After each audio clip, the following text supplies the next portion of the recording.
Now, a word about animals on the Mark Thompson Show. And to share a word about animals this day, Karen Dawn, everyone. She is the creator of DawnWatch, which you can find on Facebook and also find it across the World Wide Web. Just Google it, DawnWatch. It's the daily animal world news watch. And you've been busy. I've been getting your advisories. Tell me what you would most like to focus on. You know, I was so pleased to see you mention Cesar Chavez Day today. Because just yesterday, my friend Eric Mills, who's head of Action for Animals in Oakland, had a letter published in the newspaper up there. And he quoted a letter that he received from Cesar Chavez a few decades ago now, I think. And I sent it over to Albert, who did tell me he managed to get it, because as usual, Mark, I'm going to see if you might read some of these lines, because it's so pertinent to what we're going to talk about today. And of course, it was just Cesar Chavez Day yesterday. Well, as usual, I didn't know about this, and as usual, I'll just stumble through it. Here's an excerpt from a letter Chavez wrote to Action for Animals in 1990. Kindness and compassion toward all living things is a mark of a civilized society. Conversely, cruelty, whether it is directed against human beings or against animals, is not the exclusive province of any one culture or community of people. Racism, economic deprival, dogfighting and cockfighting, bullfighting and rodeos are cut from the same fabric, violence. Only when we have become nonviolent toward all life will we have learned to live well ourselves. Wow, that's quite the quote from him. Jeez. Amen.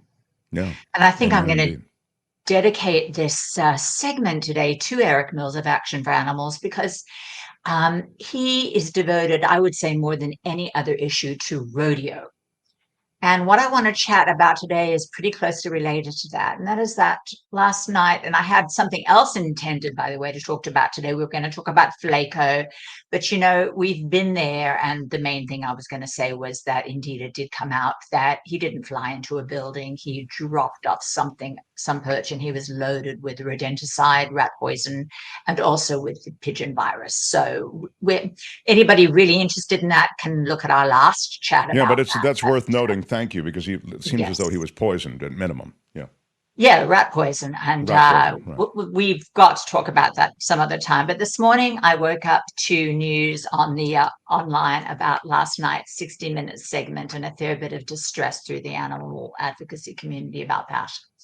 Some of your folks might have seen it, and I'm going to guess that most people who saw it from the general public wouldn't even notice that anything was wrong. And that's because we are so inured as a society to the horrendous treatment of animals that we don't even notice it. And, you know, sometimes we talk about the fact that, you know, a lot of our colleagues in the animal rights movement, they want everybody to go vegan. And of course, you and I know the joys of vegan eating, and it's fabulous and delicious and healthy. But if we can't even agree that we shouldn't be abusing animals for our entertainment, and in this second, I'm going to talk about horses. How on earth are we going to get people to agree that it's time to stop eating chickens? It's not going to happen, I don't think. I do everything I can to encourage vegan eating. But I want to talk about something where I hope we can all find common ground. So last night on 60 Minutes, they covered the Indian relay, which is like kind of rodeo. And the photo that you see up there was one little second in this 14-minute segment. Basically, Bill Whitaker introduced the segment as the most exciting and inspiring thing you've ever seen. And, you know, 14 minutes, it isn't this fabulous, but if you're looking closely, or if you're particularly attuned to these kinds of things the way that I am and you are, Mark, but I think most people aren't, you know, you notice the kind of thing in the photo there where, they mentioned that it's a dangerous sport for men and animals. Well, for the horses, it's not a sport. They didn't choose to be there. And it's particularly dangerous for them because, if they fall over and they break a leg, they get killed. So it's horrifying for them, it's frightening for them, and it's incomparably more dangerous for them than it is for the humans. Yes, humans might die during this thing, but horses die all the time in racing and rodeos. And anybody who doesn't know about general horse racing should go to horseracingwrongs.org and learn about a couple of horses per week put down in regular racing. But this particular Indian relay, it was presented as a fluff piece, like it's just fabulous. So ask Albert to share a few of these photos.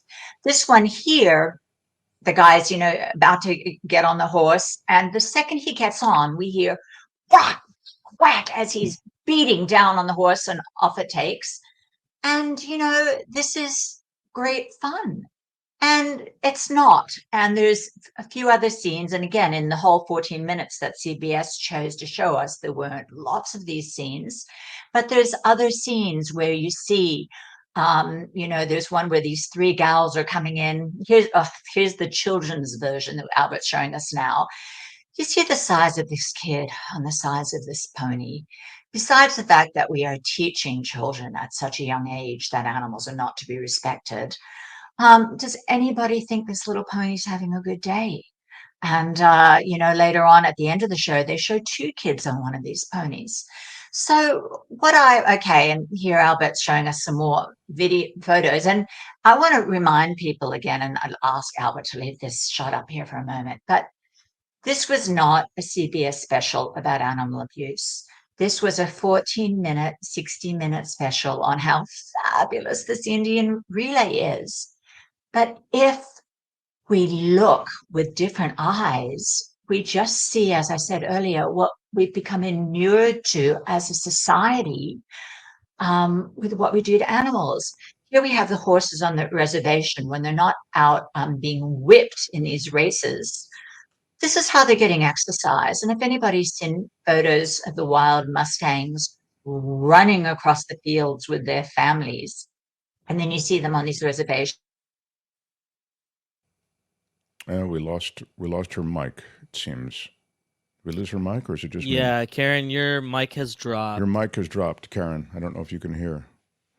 But I was just going to ask her about the Indian thing. So this is it's Native American culture. They sell the whole thing. This is it. Russ was saying, so they were selling the whole thing as part of Native American culture. It's a weird thing because the native peoples in America and oftentimes worldwide, they had a relationship with the animals around them and with the land around them that was quite extraordinary, right? It wasn't reflective of exploitation generally. It was usually more cognizant of a relationship that had to sort of coexist and celebrated coexistence. And that's not to say they didn't, hunt animals, et cetera, but even in the hunting of animals, native peoples in America and beyond, they celebrated the animal that was slain. It was oftentimes a almost religious rite that they would go through with the creature that they had just slain. And often used all parts of the animal. It wasn't like hunting for sport where you just take the head and put it on a wall, right? A whole different situation. Yeah. So I come at it with the native people's view toward animals and disposition toward the environment and their environment and the animals in that environment in kind of a sympathetic way, even as I don't really countenance the exploitation of these creatures. Now, to this specific, again, Karen's mic cut out, so you're having to listen to me a little bit, but I would, this is an abomination. I think the one thing that we can agree on, and again, I do the show, we do the show every day. I never mention vegan, whatever. I mean, I never. I mean, I'll do it when Karen's on, but otherwise, or to make fun of maybe a certain situation where I couldn't get something to eat, but I'm not trying to, I know it's a long shot. The only reason I'm vegan is for ethical reasons. I just didn't want to be part of that world, but I'm not trying to beat anybody over the head or judge anybody else. I'm really not. But so this has nothing to do with that. This is my point.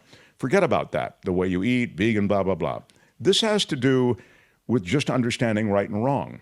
I think beating the crap out of creatures and exploiting them for your own enjoyment is unconscionable. And so I'm against SeaWorld and I'm against these rodeos. Rodeos are absolutely cruel to the creatures that are in them. I have a friend who's a 4-time rodeo champion, and he left rodeo. He said, I couldn't take the cruelty anymore. He said, I couldn't take how cruel it was to the creatures.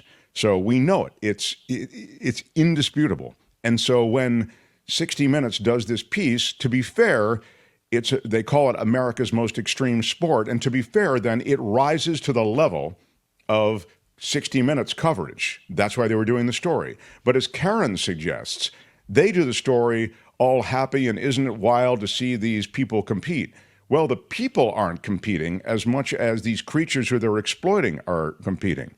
Don't, again, mean to be the adult at the party, but it really is worth noting that this is pure exploitation and it's immoral in my judgment. Go ahead, Albert. What is Yeah, we'll try to get Karen back on right now. See. Yeah, there you go. I'm sorry, and now people. Mark, just, I don't need long. You know what? It's funny how things just work out, because I don't know exactly when my microphone cut out, but then I realized it was cut out, and then I heard you talking, and you are so articulate on these issues, and you don't usually talk about them. So, and you'll go at it. We're almost like good cop, bad cop. You'll go at it at a level that I won't go at it is, and talk about how disgusting it is. So I just love that my microphone cut out and that we got to hear what you think. It's the universe knew what it was doing. I did want to make one point before we leave this issue. I don't know where it cut out, and I don't know if you heard me talking about the Sioux man who they interviewed. And it was very, very touching. And he talked about that he used to be ashamed of being Indian. He was never proud of being Indian. And Bill Whitaker asked him why. And he says, well, it's, the alcoholism and the drug abuse and the suicide rate is 4 or 5 times that it is in the rest of the world. And he was never proud of being Indian until they started with these relays. And my heart broke for so many reasons. I have to say the answer to those very real problems is not animal abuse. But I was immediately, and also teaching those kids to abuse animals and also putting them in danger. But I found myself thinking of the most beautiful film, which I urge folks to watch, and it's not about animals.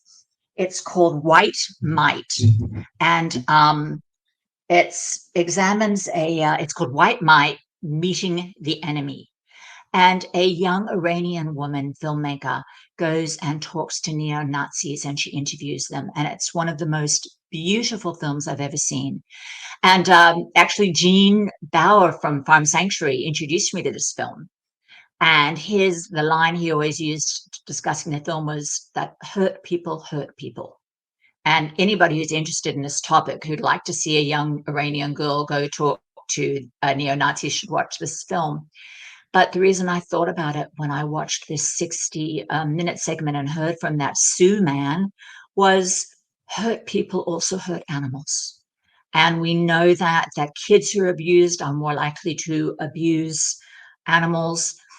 And here we have a situation where these people who feel so powerless, the answer they're given is to take it out on animals. And it's not the answer, and it's not right. And I did my loving kindness meditation this morning on these people because I was filled with rage when I saw these horses being whipped.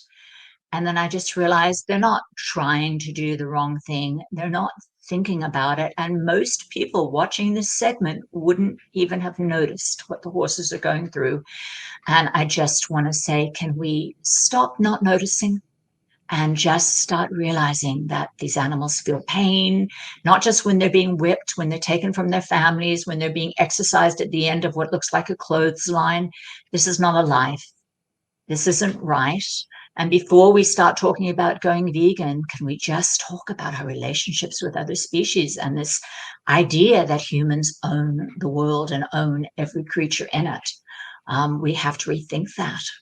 Yeah, I mean, we're supposed to be this evolved species, and the reality is this is pure exploitation, and it lacks all humanity, and it gets even worse in some of these other situations. But Karen, thank you again. It's DawnWatch, the daily animal world news watch, and it is a great resource that you can sign up for, and we'll ping your email box and just tell you what stuff's going on. And if you have an interest, there are some revelations along the way. I didn't see the 60 Minutes piece, so I thank you for that. Thanks, Karen. We'll talk to you next time. Karen Dawn, everybody.